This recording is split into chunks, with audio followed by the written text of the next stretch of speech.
she looks like you look like a very proper Frozen character. I love it. It looks like Frozen mixed with anime. It's bold, and I don't know if you guys feel this way ever. If I ever wear anything like this bold on stage, I feel like it's like upping the ante. Because if you go on stage and don't do well, but you're wearing something where you're really putting yourself out there, I feel like you look like an asshole. You know what I mean? That's a smart move. It's like you're raising the stakes. Peacocking or something? That's why I wear a shirt that says incest survived. I want people to remember it.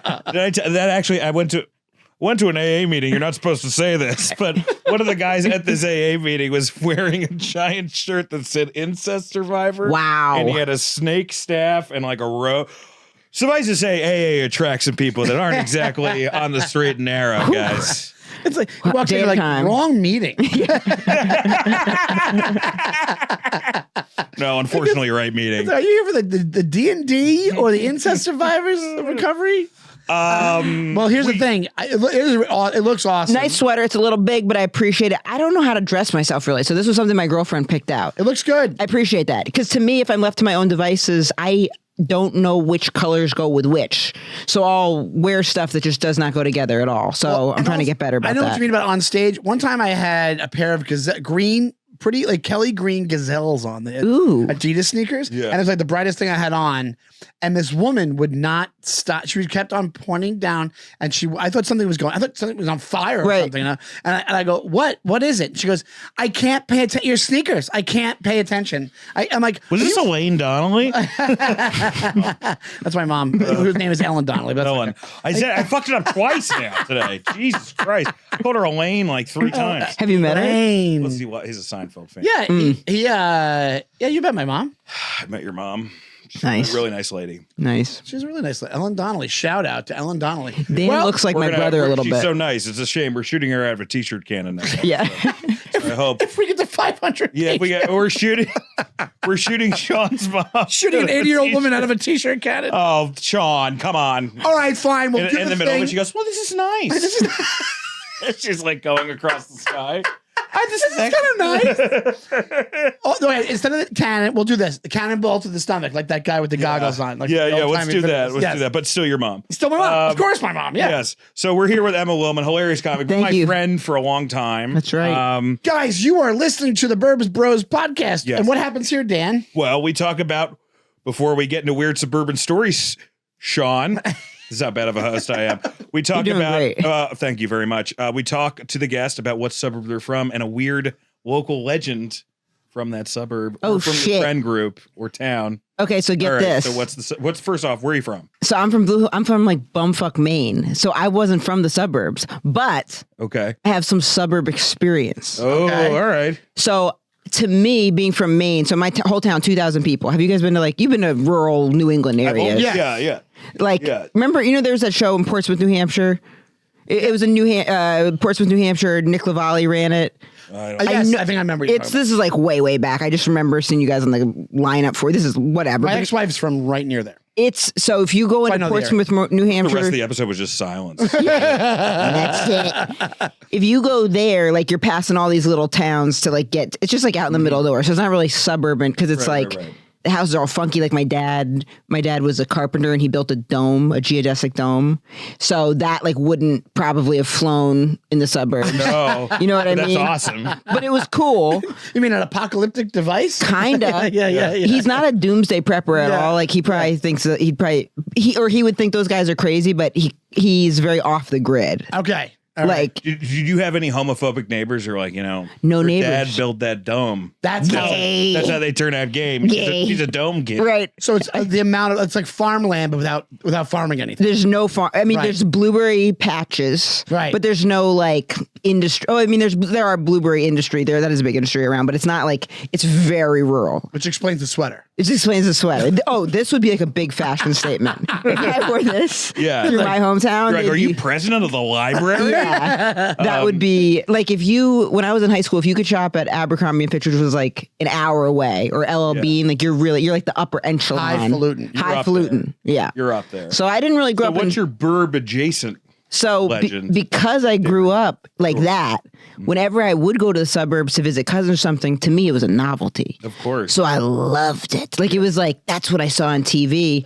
And then over the pandemic, I was in a relationship and she had a house in Slidell, Louisiana. Oh, yeah. And Gesundheit. It was all right. She always called. She said it was New Orleans. She was like, "We're gonna live in New Orleans." We got there, and it's not in New Orleans. Whatever. But I acclimated to the suburbs pretty intensely because I wasn't used to it. So I was like I joined like the block association. Really? Just staying at this place? I was there. You were so excited. But it was because we're around for like, it's the pandemic. So I was there for quite a bit and I'd start, noticing about who's doing the trash. And you start saying hi to people and she'd be like, why are you talking to all the neighbors? And I would go because we're in a society. I like it. I like I'm fun. You met me. I'm fun. Someone waves at you. So the next, how you doing? Then you do that for a week. The next week, make small talk. So I would acclimate in. But I don't know if I know any suburban legends in my town or any town. Well, a weekend, Emma's like, working hard or hardly working? Which one you doing? Exactly. You just slowly start becoming straight. I was getting my steps in, and so I see the hair starts growing out. Like the moms getting their steps in, and then the guys would say hi to me. I had fun. I liked or my girlfriend now is from she's from Mission Viejo, and that's suburb. Did the breakup happen in the isolation and it wasn't good. Mission Viejo is Zodiac Land. Is it? Yes. Really? I've seen the movie multiple times. They just had the new documentary about it. New documentary series is great. I thought great. That wasn't in San Francisco. It's the suburbs of it. And some of the killings I think happened. The first ones I think happened to Mission Viejo. Huh. It's a shame Arthur Lee Allen died because I think he really would have loved our show. Dan is so into true crime. He starts to endear himself to these serial killers. Yeah. Like I would have been friends with John Wayne Gacy. Well, I actually would have. South. Well, John Wayne Gacy is the closest personality to a comic of any serial killer. As an example, where his defense was, he's like, I'm not a murderer. The only thing I'm guilty of is running a mortuary without a license because they found 32 bodies in his place. So he just how'd they get so what? there? You just fucking you just helped.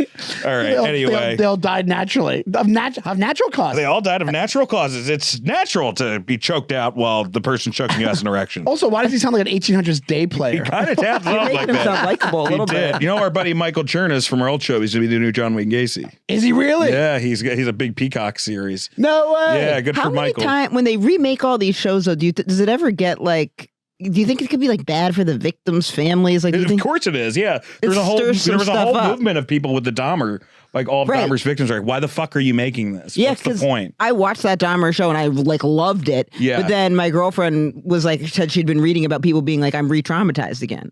Yes. Yeah. Especially when it comes that popular and you have people saying, have you seen the show? Have you seen it? The thing with the Zodiac documentary, which probably isn't that bad, is it's so old. How many of those people are just gone? And that's all the cops are gone. They waited the newsmen them out. are gone. Yeah. The what's his name? Gyllenhaal's character, the real guy, is still around, and they interview him in it. Yeah, everyone else is dead. And he seems like straight up, but everyone else is dead. It's the point of like one of the people they're interviewing dies in the series.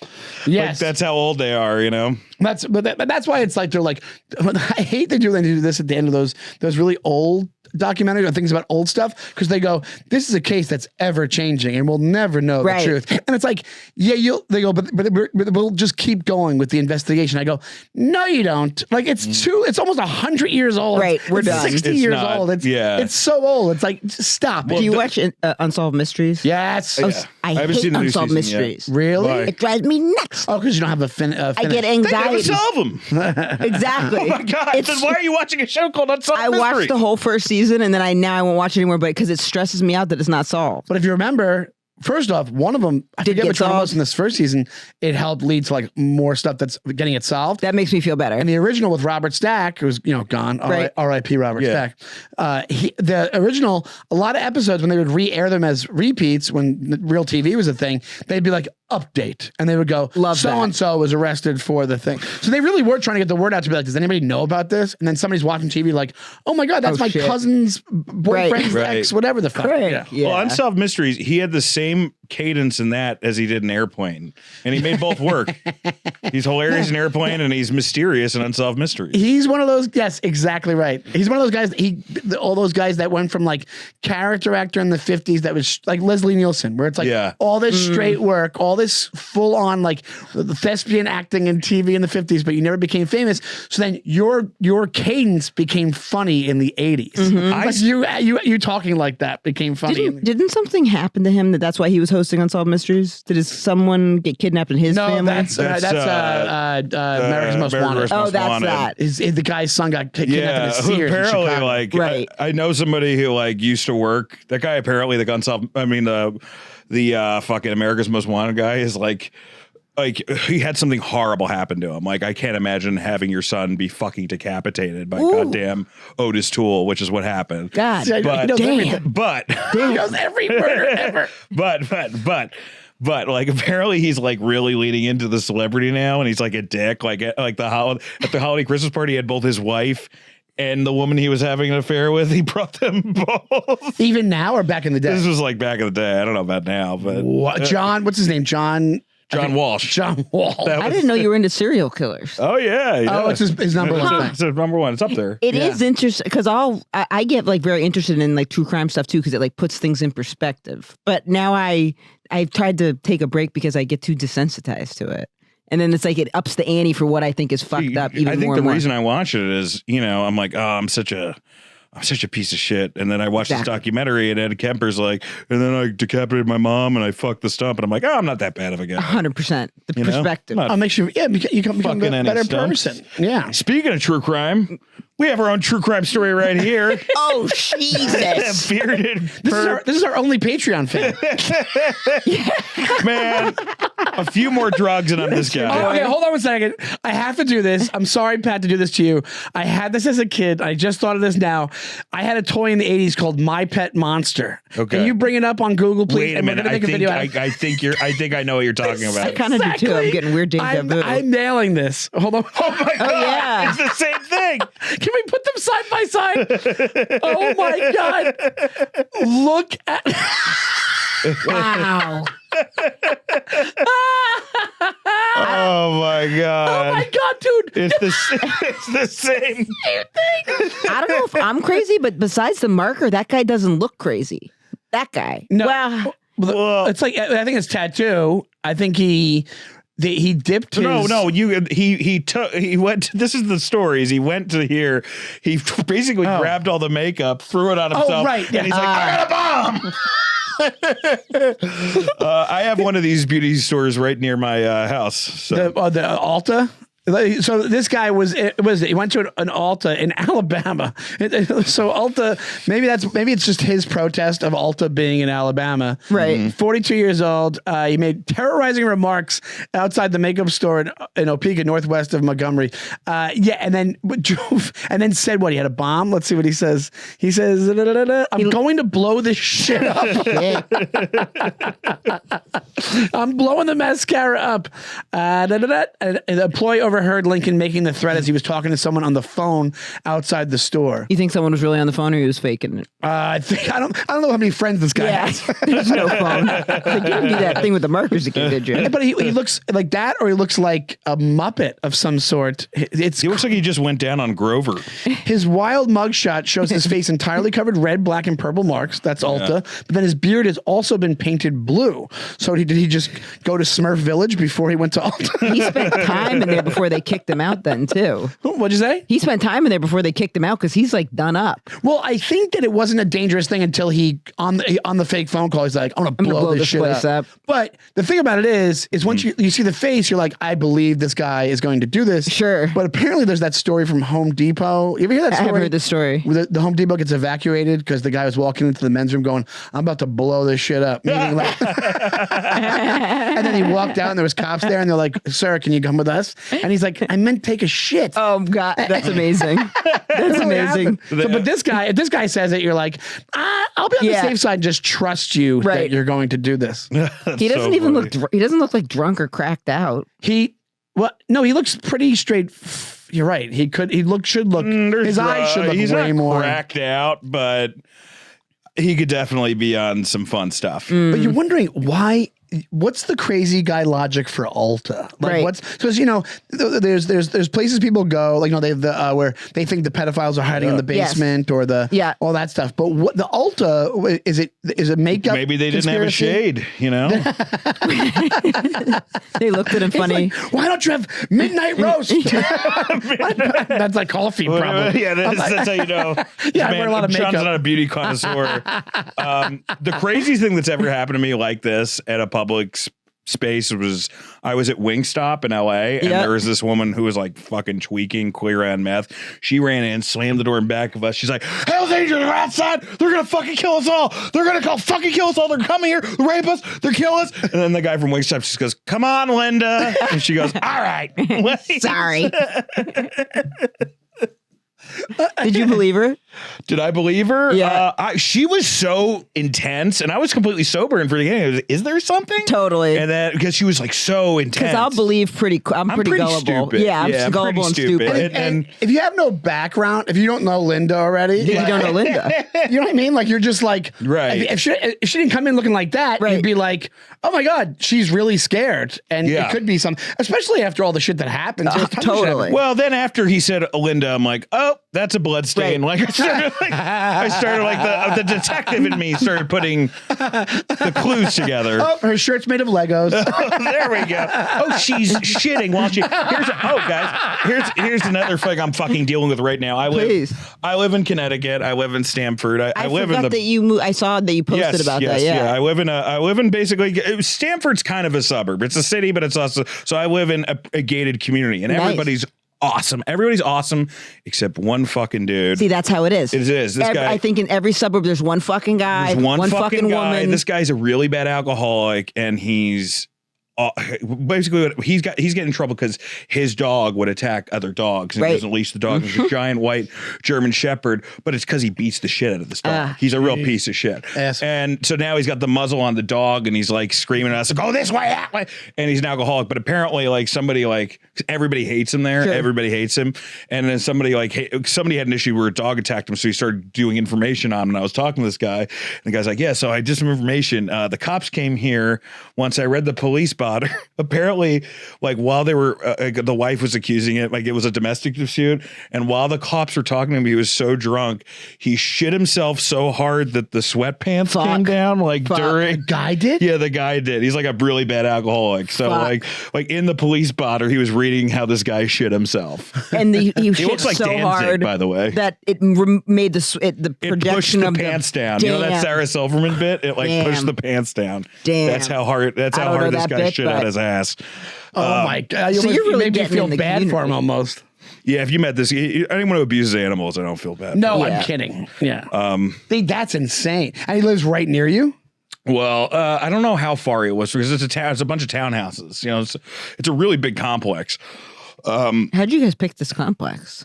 It's a good price. Nice. I showed my wife like 5 places, and she said, I don't like it. Let's look here. And then she finds it. You know, actually, I did find this one, and she hated it. And then her mom. Anyway, this is the most boring shit ever. I realized how boring. The last podcast we did, I was single, so I was like, and then this crazy thing happened. Yeah. But now it's like, well, Sarah and I argued about half and half versus 1%. It's relatable. And then we blew up an Ulta. Yeah, this was this guy's first brush with crime. Was it? Is that what it says? I don't know, but I mean, do you think is this where it starts? Oh no, that's just the New York Post. He's been banned for Ulta for life. Did you say he's? I thought you said he was. This is his first brush or crime. You didn't. No, do you think it is his first brush or crime? No, I didn't. Did you see the pun there? I thought you were doing a pun. No, I'm talking about first like brush with crime. I'm too stupid for puns. See, you're a genius without even realizing puns. I am so bad with puns. They don't fucking give that sweater at the Idiot Factory. No. Expensive. No, of course I love how they had to add he's banned from Ulta for life. Imagine if they just like welcomed him back in, like they needed business. That nobody's going to malls anymore. I mean, look at his face. He's using the product.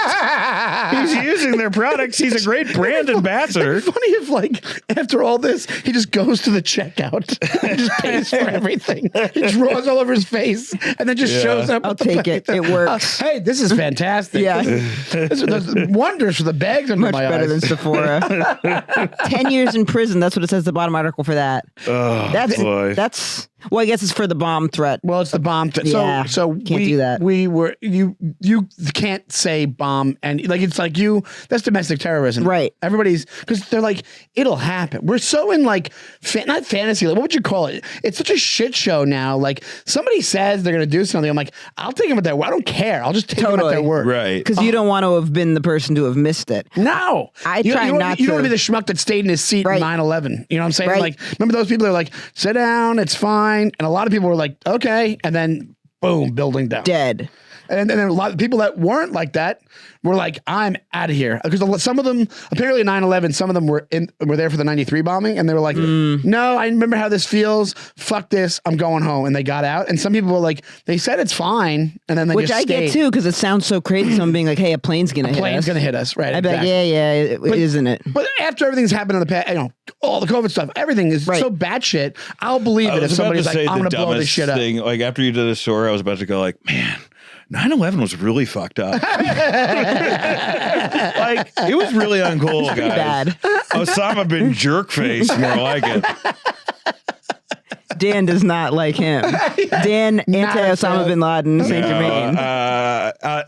If there's one thing about Dan Saint Germain, he fucking hates Osama bin Laden. Yeah, I've Osama been there and done that. That was terrible. Boy. I really shoot me in the face. But that was from Montgomery, Alabama. Have you ever been to Montgomery? I've never been to Montgomery, Alabama. I went to the Gulf in Alabama. Oh, for that club? I didn't do a club there. This was actually over the pandemic too, and I had no idea that there was like beautiful white sand beaches. Yeah, I think I've heard that. But really? It was insane. Even after BP? You know why? Because we're from the East Coast. Yeah, so I had no idea. Beautiful. Like white sand beaches. It was so nice. Everything else is so shitty it overshadows the It was, but people from New England, there's something about Alabama I hate. Like I told my mom, I was like, I'm on the beach in Alabama. She's like, what? Yeah, well, that's what are you doing in Alabama? Like this is crazy. Because if you're from New York, New Jersey, and you hear that when you're growing up, if I heard Alabama or anywhere south of us, rednecks, Totally. and it makes no sense. Everybody's rednecks. That's why there's so much and they don't seem to like us up here. No, not at all. No. But it was beautiful there. Like I will say, like you out of all the gay people I know would do great in Alabama. Thanks, Dan. Yeah, I don't know what it is. Like you are clearly a lady lesbian. Yeah, and I feel like you'd be fine there. I did a college in Alabama a long time ago, but I didn't do comedy when I was there. But it wasn't. I don't know. I didn't mind it too much. I think now is different. When I say the rednecks thing, I'm talking like 80s, 90s. Now it's like where it's all whatever the fuck. Right. But I've never done. I was contacting a guy from a club in Alabama. And I've never done Alabama. He told me the rundown, and I was like, no, I'm all right. Yeah. He's like, hit me back next week. I'm like, all right, and then I just didn't call back. Well, the only thing to really do there is University of Alabama football games. I feel like that's all there is to do. And to the point where I have buddies who've done this club. They're like, when you do it during that season, you do 2 less shows and the money's like half the money because nobody shows up because they're like, everybody's at those games. Yeah. Like literally everybody in the town is at that. Like Texas high school games or Texas and It's all they have. They don't have a professional sports. They don't have professional sports. Exactly. So they're just like, they know people who are on, like they all know the people on the team because there's not that many, a million for the state probably. Who knows how much it is. Right. I think, what was it? One of the states, like one of the Dakotas, they're like, there's just a million people in the whole state, if that. Actually, Dakotas might be even less. I've never been there. That's like I've never been to North or South Dakota. Me neither. I have like, I think I have like 8 states left to go to, and it's those. It's like those. I have more than 8. That's pretty good. It's not bad. 8 left. Some of them aren't all stand up. Some of them. I've been to Alaska. I've never been to Alaska. Never been to Hawaii. Still, we were supposed to go. Hawaii's and the pandemic awesome. happened. Maui's one of my favorite places. I went to Hawaii during the pandemic, kind of towards the tail end of it, and they were. So you had to get a specific vaccine. So I got the vaccine, but I didn't get a specific vaccine. So going from San Francisco to Hawaii, they were like, you didn't get the right vaccine. And I was like, what do I do? And they're like, well, when you come in, you have to quarantine for 2 weeks. So I had gotten the vaccine, but I just hadn't gotten the right vaccine. Oh, so wow. I was kind of on the run when I was in Hawaii because I haven't actually even ever talked about it before. So I was like, okay, I lied. Like I called a friend of mine and I was like, hey, can you lie and say that you're in Hawaii right now? I was at customs and I was like, lie and say you're in Hawaii right now and that I'm staying at your place. And then he just Googled an address in Hawaii. And then because they asked her like, where do you live? Where is she staying? Blah, blah. And he just looked it up. Worked? it worked, but in order to get into a hotel, you had to show, they gave you this like certain color password on your phone or code that you could only get with a password. Yeah. And I couldn't get it. So I couldn't stay at a hotel. So then I couldn't get into the hotel because if you left, then they were like tracking your phone. So I had to get an Airbnb that didn't have that allowed me to check in. And then I couldn't go to any restaurants. I couldn't do anything because in order to get into them, you had to show this like code, like you're clean, basically. Yeah. So I was like, it's the most like Jason Bourne-y thing I ever did.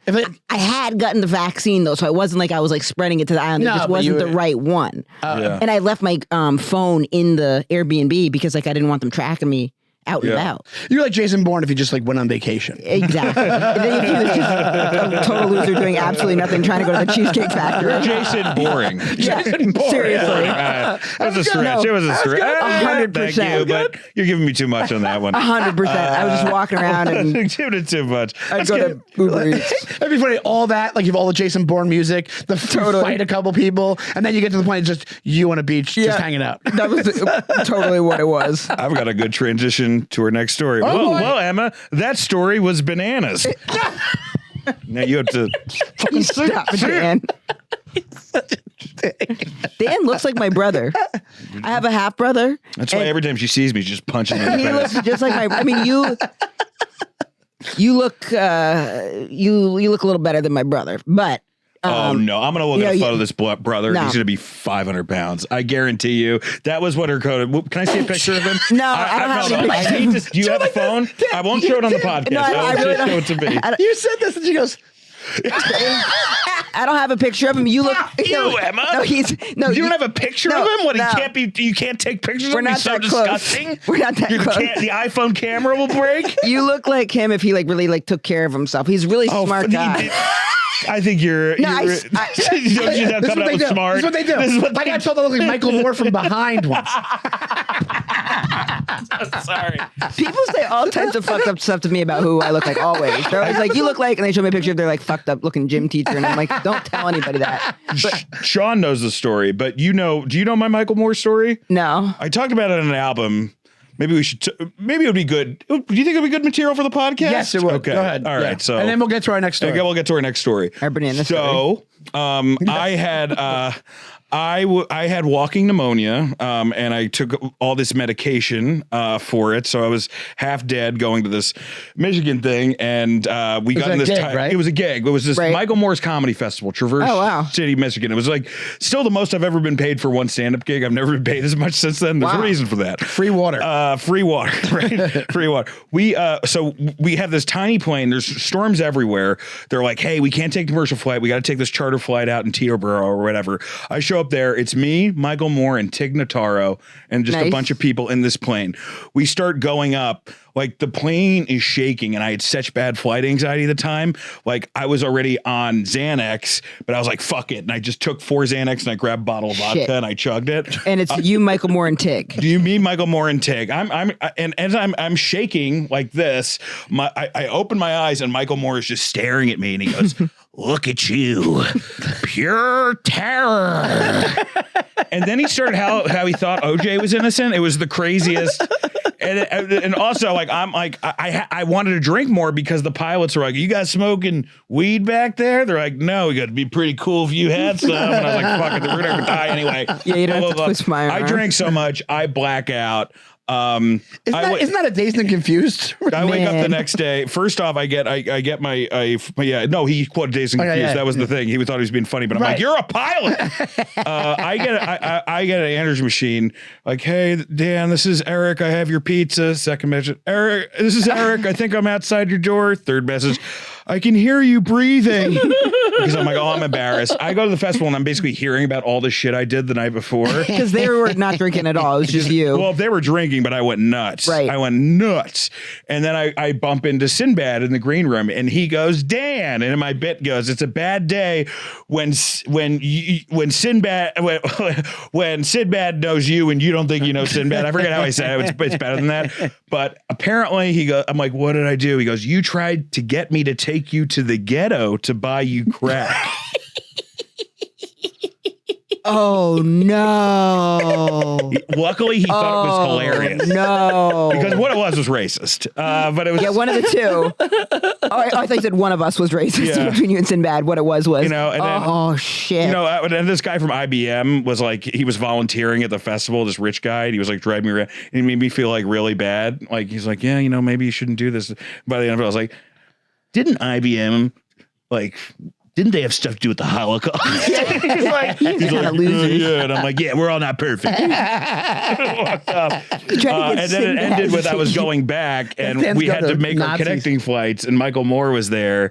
And he goes, speed off without me. So like I ran up and I got in the plane, and sir, we're closing the door and let me in. She let me in. I'm like, hey, my friend Michael Moore's there. She goes, I don't give a fuck. She didn't know who Michael Moore was. And so I texted Mike, I can't get you on the plane. And he goes, but I'm outside the door. And that was the last time I've ever heard from Michael Moore. I asked him to tweet about my album. It didn't work. So oh my God. What a trippy experience. There was so much information in that story. That's like such a trippy. I wonder if that all really happened, or if you were just so fucked up on the plane you made it up. That all really happened. Wow. And I was just telling it fast because I wanted to get to this story from Stockholm, Sweden. Not exactly a suburb. Not exactly. That should be one of the sections. Not exactly. It's not exactly. Let's do the opposite. This whole podcast could be called Reaching. So here's the thing. Apparently, there's a Swedish minister's staff insist on banana-free rooms due to weirdest phobia. Banana phobia can cause serious symptoms like anxiety and nausea. It can be triggered by seeing or smelling the fruit. So it's a legitimate. I guess it's called. It's not legitimate. It's clearly not legitimate. This is the one thing where I'm like, thank God Trump's here. Nobody's gonna pull this shit around the Trump. Nobody's gonna be trying to get out of work because of fear of bananas while Donald Trump is president. Banana phobia people.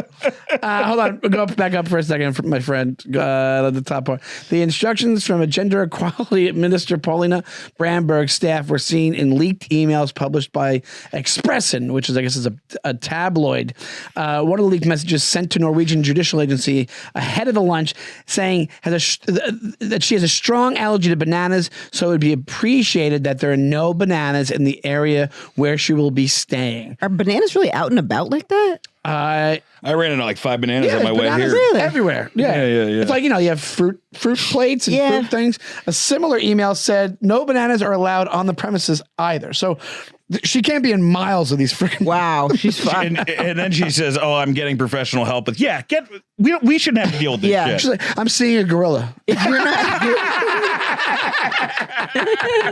That was such a fun kid joke, It was fun, but it was really good. I'm seeing a gorilla with my problem with bananas. They try to process. They're trying to get her, but they keep slipping everywhere. All right, that's enough. I full on, because this just reminds me of those old Maury episodes. Remember the ones?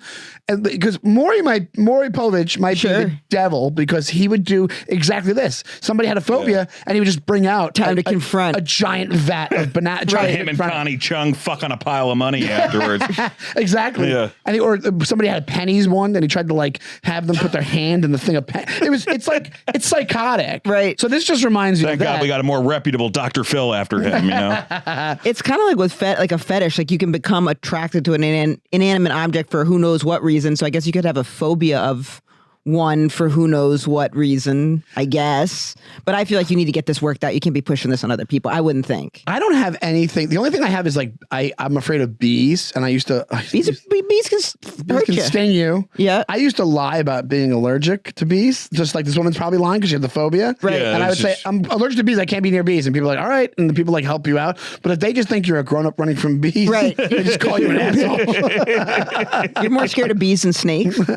No, I used to have pet snakes when I was a kid. I hate snakes. I hate snakes and ferrets. Would you be if there was snakes in the I'd be so vicinity? scared. Interestingly enough, both things you can find up someone's ass. So true. That's interesting. But I'm not afraid of butt stuff at all. No. But not afraid of butt stuff. No. Just things that can go up. Fucking bragging about doing anal over here. That could be sexually liberated over here. But a snake scares. I think snake is very scary.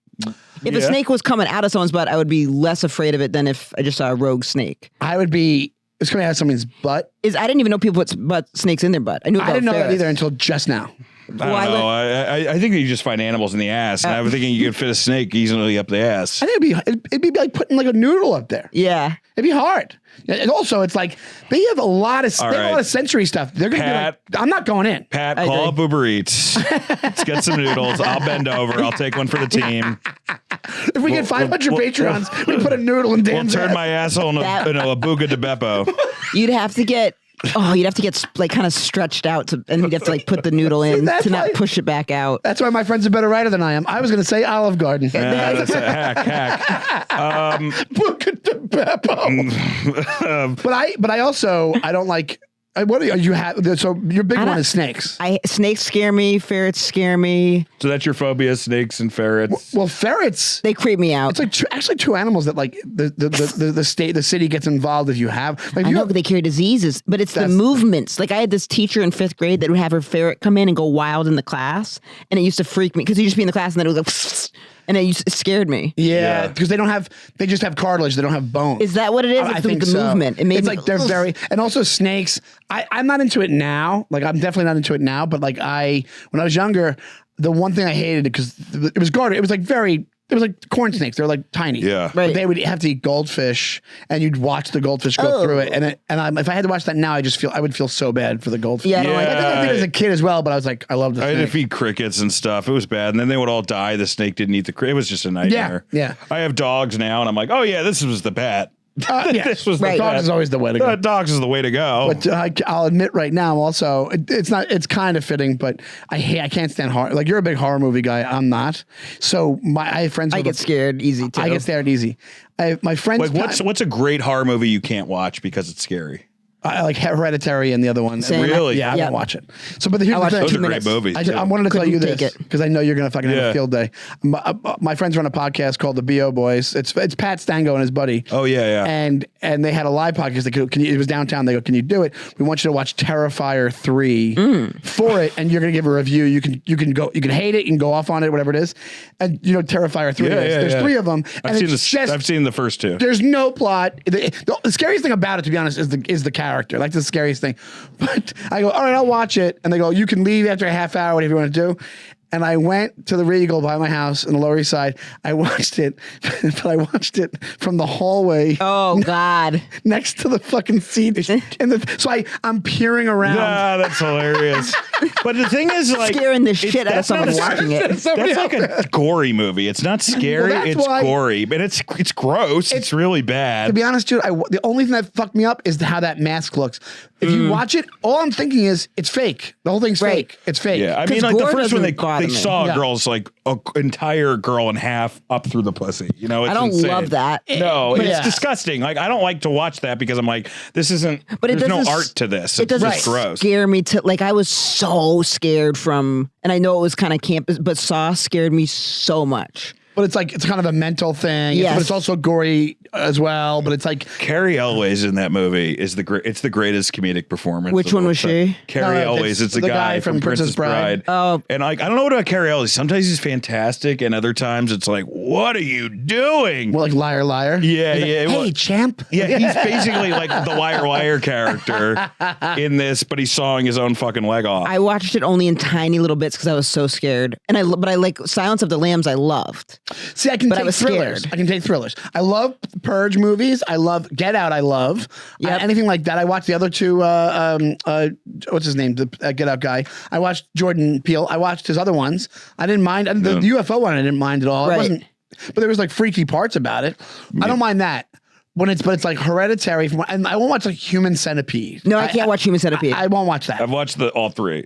I've heard they're not even that bad, but I don't care. It was fucked me up. The second one's brilliant. I think I'll still stand by and say it's brilliant, but it's nasty as shit. Yeah, that's. But the like thing. me and my wife, it's like we love horror movies. It's like it's one of our love languages.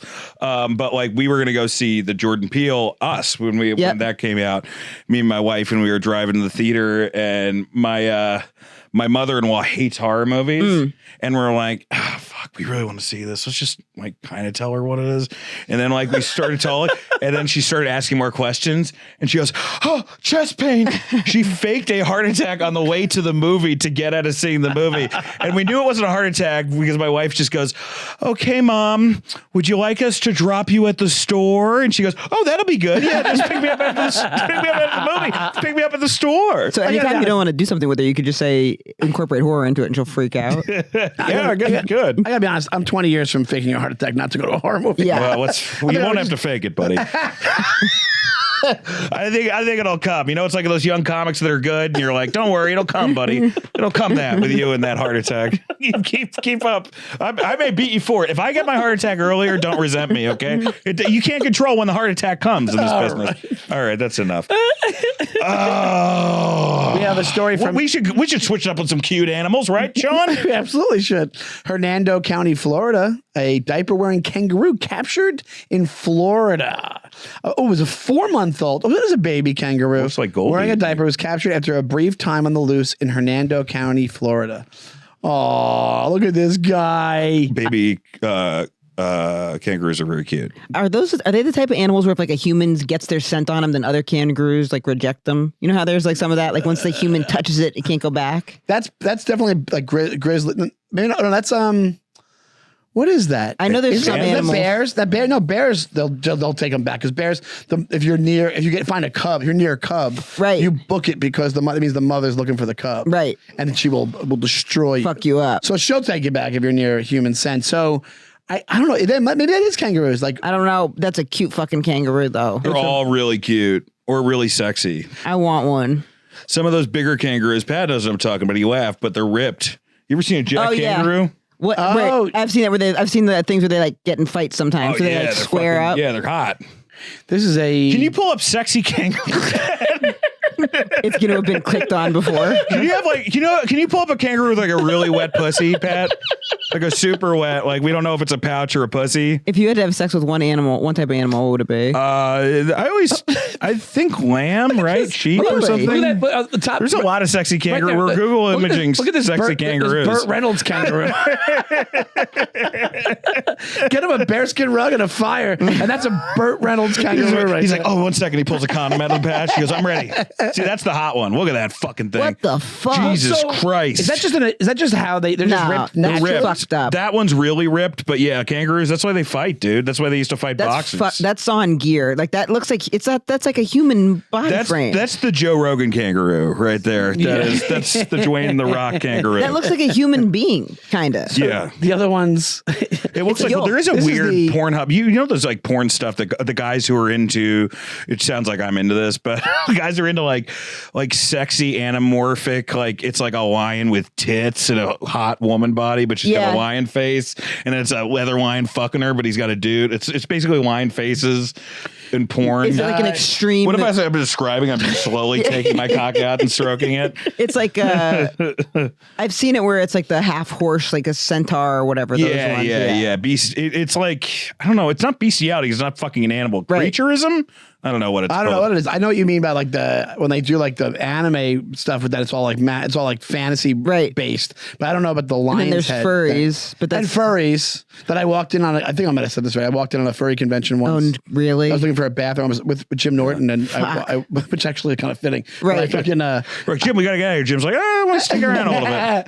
But and it was like, I'm gonna be honest, it just smelled like ass. It just smelled like BO because I don't think they watch those suits, those costumes. That's it. Zoophilia. Thank you, Pat. Oh, Zoophilia. Oh, the Pixar movie. No, that's Utopia. I'll tell you, we'll be living in Zootopia if they'll finally let me fuck this cat. Well, here's the thing. You saw those jack kangaroos. We wanted to kind of talk about. Should we talk about is it too late to talk about the Netflix fight with Mike Tyson and Jake Paul? Oh yeah, we were talking about it on there. What was your take on it? So I watched it. I didn't get to watch it live. I only got to see the end of it live. So I thought that the streaming problem was on my phone. I didn't realize that like everything was all fucked up with it. But when I was watching him train, I was excited to watch it. But then when I started watching the fight, it was depressing. I think it was set up. I think it was totally set up, dude. It was totally set up. You can't. It is an amazing thing what he did. Like that is like he's right when they ask him like, what do you think about the performance? He's like, what I think is I almost died 9 months ago and I was able to do a boxing match. Right. Oh, Mike Tyson. Yeah, that's what he said, which is the right answer. Which is the right answer. Do you think that's what slowed him down so much? Because, or do you think he was just acting that he was He's slowed definitely down? a different guy from that Roy Jones fight. Because that Roy Jones was like, they were hitting each other, but they weren't doing headshots. And on the training camp stuff, like maybe the things I was seeing from the training camp are from like way before the actual fight, but he was like, pop, pop. Well, and also they say one of the things they bring up about those training things, they're like, this is 15 seconds. True. But here's the thing. There was he didn't come out like that by any means. Not at all. There's two things about this. Apparently there's one moment. He came out looking like the saddest man in the universe. Yeah. It was, and then the mooning the camera too, he was just out of it. Yeah. Was that by accident or was that? That was by accident. I think it was by No, that was the accident. cameraman fucking up. That was a camera fuck But why up. was he in his little thong thing anyway? He was wearing a jockstrap. Why? Because you don't fuck up your balls and your dick. Even while he was doing the interviews and stuff? Well, because he probably didn't realize they were going to show his ass. Yeah. Right. But here's the thing. There's two things that happen. One, there's a moment where they show the example of other fights Tyson had where he gets in a position where other fights, it's been a clear knockout, and they show him make the decision not to do it, and he kind of just goes like this, punches him on the side, and they're like, when you realize I'm not going to knock out the guy who's paying me $20 million. Right. And then at the end of the fight, you can clearly see Jake Paul go, I got your money. Like, it's like, what the fuck? You're not even hiding it. He says, I got your money? Oh, it's clear as day. He pounds him and he goes, I got your money. And it's like, dude, come on, at least pretend for 15 minutes. If he was going to have someone throw a fight, then why wouldn't he just pick someone younger than him? Like, if he's going to pay to have the fight thrown, then maybe have it be with someone where it's like a little less obvious. Okay, let me explain. I'm not trying to mansplain, but like Jake Paul right now has been doing this for a long time. I don't think it's mansplaining if I really need to explain it. Yeah, you're right. Well, no, like what happens is Jake Paul's first fight was a celebrity fight. It made money. And the second one made money. It was Screech from Saved by the Bell. But the problem with any celebrity fights, when it's a gimmick fight, people lose interest really fast. So the last couple fights he's done, no one's been buying him. And the Floyd Mayweather one with his brother, that was a complete bomb. They've been bombing. I didn't even know they did a Floyd Mayweather. I was like, oh man, the last two things that he can do are fight Tyson. Jake Paul was going to fight Floyd Mayweather to get. No, his brother did, and it was complete bullshit. But Floyd's notorious for that.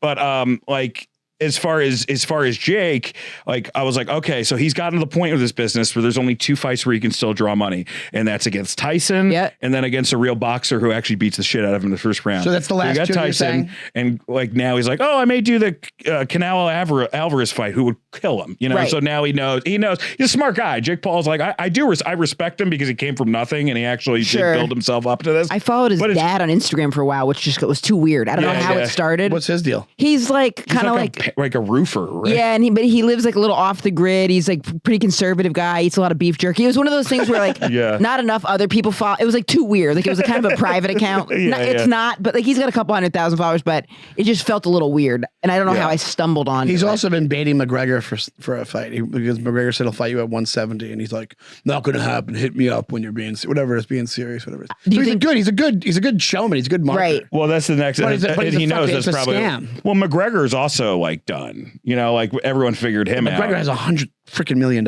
Yeah, because of everything. But all the fights, like he's doing a fight. Like Chandler just lost, and Connor now is like interested in that fight because he knows that's a fight where he maybe can look not terrible. Right. But I mean, everyone I've heard from the MMA community is that Connor is just a complete fucking asshole, like total fucking prick. Right. That's not these too are much guys of a stretch. that aren't like. These guys aren't like they got a high tolerance. No, this isn't. Yeah, this is an Ira Glass telling me. You know what I mean? Like this is like these are killers. On today's program, Conor McGregor is an asshole. Was that a pretty good Ira Glass? Pretty good. Pretty good. Right? My mom fucking loves Ira Glass. My girlfriend loves Ira Glass. And I'll hear it. It's probably the most pretentious voice on the planet. And he was at the cellar one night. Nice guy. Really? Yes, he came to the cellar. Fucking heckled me. I told you that. I did I tell you right now. No I did the way. Merman Fest. And they had me do the Bell House, and I was super excited. And they had fucking Ira Glass on stage, and he was like fucking hammered. And like I'm killing, and then I start doing. He goes, "You didn't do that." And I'm like, "Fuck up, shut up, Ira." Yeah. I guess the glass is half fucking empty when you're in the room. And then he like sent us all an apology, like, "Oh, that was crazy last night. I got drunk." To be fair, it was a show where they were getting him drunk. Okay. But I was also like. Oh, this sucks. I felt like kind of like a circus animal because like let's bring on the alcoholic to tell the alcoholic stories while we drink. On today's program, hack comedian Dan St. Germain. I got inebriated. What happens when you have too much alcohol and you go to Union Hall in Brooklyn? That is a good impression. I really don't. I don't even. I do it to my girlfriend. It's just you have to just have that nerdy voice. Yeah, that's it. I can't picture him drunk on stage at all. Neither can I. What a mind I think fuck. you did tell me that story, but I totally forgot about it. Yeah, I mean, it was so wild that it happened. That was weird too. That was like the opposite of like because when I was at Skankfest, I was backstage and like I was like talking to Tony Hinchcliffe and Joe DeRusso. Most recent most recently. I was talking to Joe DeRusso and then Tony showed up. And he showed up with this girl and I was like, who's this fucking girl? And I was like, Lauren Boebert? Lauren Boebert was backstage. Yeah, that makes sense. So corny. I don't know who that is. And it just reminds me of the time like when I was doing all the one who got jerked off in the movie theater? Yeah, She's a senator? she gave a hand job to a guy at Beetlejuice. Oh. She's honestly, that made me like her. Got jerked off. Yeah, I think got jerked off. That would be a big story. Yeah, it would be a huge one. But so she whatever. She was hanging out at Skankfest. Yeah, she was hanging out at Skank. No, it's fuck not. her. No, that was the same thing. Because it's Mervin and all corny. these assholes, they would all not asshole. Mervin's not an asshole. I won't say that. Tony, yeah. But like we would be like, as far as like I'm like Rachel Maddow would be backstage. I'm like, well, this isn't fucking cool either. Not at all. Like, get these guys out of our fucking comedy Mervin clubs. Fest. Oh yeah, I don't care. Left, right, get them out. Yeah. It's not cool as soon as you start fucking campaigning for something. Corny. It's corny. Back in the day, there used to be its own thing. Political comedian, they would have like a suit on, and they'd be like, "What's up with bullshit?" Yeah. And then now it's become like this thing. Nah, it's an ego trip. Oh, get the fuck! It's just wanting to be involved in everything. It's ridiculous. It's a whole long thing, but now it's the type of thing where it's like you can't say you're an outsider anymore. Like now that Trump won, it's like now what? Now you can say whatever the fuck you want, so you don't have an act. Well, all right, let's see your jokes, motherfucker. Cornball. Let's see what's going on. Cornball. You're doing political speeches. You fucking cornball. Sean, I agree. You're starting to lose it. Can you talk to us about what's going on in the UFO community? Can we get back to can we get more grounded? And I'll tell you guys a great UFO story. This is our new segment love a called UFO Sean's story. UFO Crop Circle. Ooh, I have to get theme music for it. We should get like 3 black doo-wop guys in the back. There was just a big documentary on Netflix about that, right?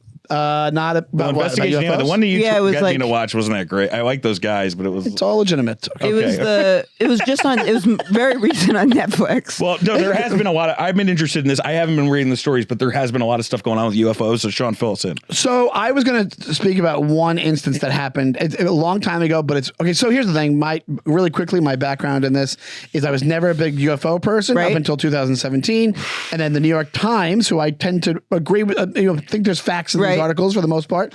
It had an article about a group within the Department of Defense called ATIP. It was completely vetted. They were reporting, investigating it for a year and a half. They were given $20 million in under the table black money to investigate these objects that straight up Navy pilots were seeing. I'm going to call bullshit just on Sean's context. He said he only got into this article because I remember reading this article. Yeah. Sean was into this way before this. No. 2017, you weren't into it? Yeah, 2017. That's what I'm saying. You weren't into it. I think you were into 2015.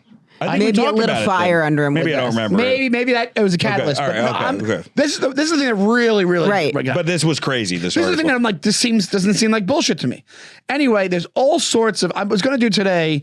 There's all sorts of different instances where I'm like, this seems believable, and one of them is from 1966. This is the thing that happens with these things. You have these mass sightings. These mass sightings seem more believable than like the goofball in the field it somewhere. It takes out some of the like freak. It's like, okay, if it was just you and your friend, maybe it was like there's something in your eye, whatever. So this is what the stuff that accompanied the article. It's the Go Fast, the gimbal video, and the Tic Tac. And these are 3 videos that accompany that were shot from FLIR cameras. This is all heat register from the actual F-18s or F-20. I don't think they have F-20s yet, but the F-18s that they were seeing. And these guys are literally, in one of the videos, they're commenting that we can't get a lock on these things. And these things can lock on a baseball 10 miles away, and they couldn't lock it because it was going so fast. And like, where are they? Like, how far out into the universe are they? This is out above the ocean in different locations. One was off Virginia, one was off the coast of California. And there's one of them that they just, the one that's called the gimbal, the thing literally spins, it's going against the wind and spins, I think, counterclockwise in the air. And the pilot is commenting at that we see a whole fleet of these things on the monitor or whatever. So above it, but there's more to the video where you see more of these objects. And apparently there's an HD video of 2 of these instances and that are accompanied by another 100, 200 HD videos that aren't released to the public that the military has, right? So, but what I was going to say today is there's an instance that's a civilian one from 1966 in Melbourne called the Westall UFO incident, where it was an elementary school that was across the street from a field, and then there was a forest right behind that, and there was. And where was this? In Melbourne, Australia, and about 30, 40 students saw a disc-shaped object clearly come down, hover above the field across from their school. Teachers, science teachers, a lot of staff came down. A couple different teachers that saw it and then came out when the hubbub was happening because everybody's screaming, yelling. They run up to the fence. A couple of the students run off because they see the objects go into the forest, and there's a couple of girls who the first object is accompanied by 2 smaller disc-shaped objects. They land on the actual field. These things are emitting like a low hum. The girl goes up to it, tries to touch it. The thing it's like whatever, like radiation coming out. It's like kind of hot. Like you can feel the heat from the object.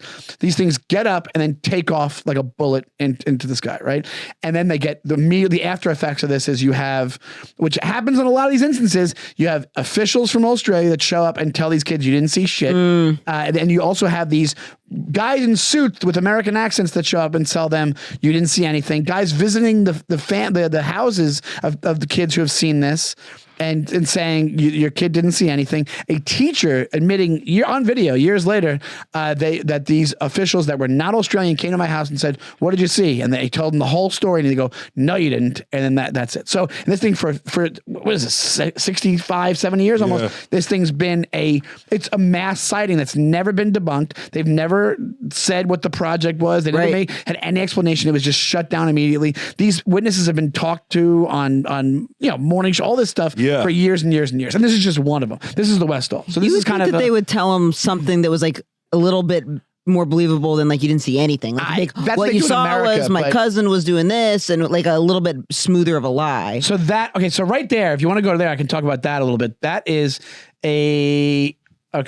that's in plain sight. Well, can you set it up for us? The audio all right. So for the audio, we're looking at it. There's a picture, and it looks like almost like a bell that's on its side. That's in the middle of the sky. Mm-hmm. That's from the first time I saw that was in a documentary, which is a great one called "The Phenomenon" by. That is a great documentary. It's a great one by James Fox, and a guy. This is what I mean. A guy who, if you watch his documentaries, doesn't seem, there's no wacky hair, there's no spooky music. Right. It's just, this is the straight facts. This is what I saw. And there was a witness that had this photograph and shows James Fox. He goes, "Can I take a photo of it?" And this is it. And you tell me what it is. If it isn't, there's a photo this has never been debunked, this photo. I forget where it's from exactly. There's one from McMinnville, Oregon was taken in the 50s. That's never, if you look up that one, Pat, that's never been debunked. I'll talk about this at length, but today I want to talk about Westall, because if you watch. But there was some news recently, though, right? That just there's been tons of news. No, like the last week or two, because I just heard about what was the congressional hearing where they brought in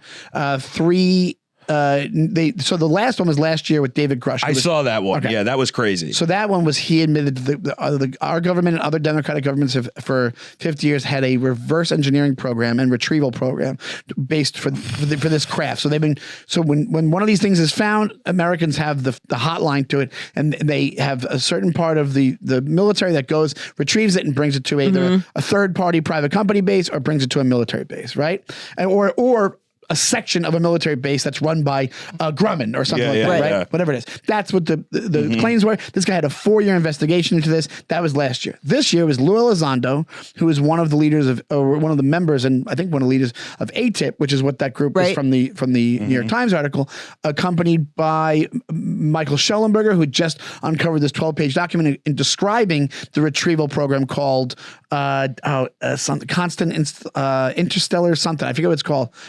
Something Constellation, Immaculate Constellation is the name of the program. So that's been revealed. So that was part of the hearing. So the hearing is a bunch of senators questioning Elizondo, Schellenberger, and this other head of a tech company who's trying to get real science out there and get the taboo of the topic off people's minds and really have them actually investigate this stuff. So the newest thing was, one of the big takeaways is that Schellenberger in the document, I guess USOs are mentioned. So one of the big theories is these things come from the oceans, and that's why a lot of these sightings happen around the otions. Ooh, and that's scary. There's a theory that's not confirmed that this guy Danny Sheehan, who's a lawyer who says to have all this information. He says, I know the location of where there's an underwater base of these things, and they come out just willy nilly, and they just go do what they're going to do, and they come back under the water. Because that's one of the things that they say makes it not us, is that they're trans-medium. So there's tons of videos of these things above the water, and they just go into the water. We don't have those capabilities. I never even thought about that, and that actually is really scary to think of, because I always I'm like more used to the idea of them being in the sky, but coming from the water is even scarier. We got to get to plugs in a second, but one thing that I did hear recently, which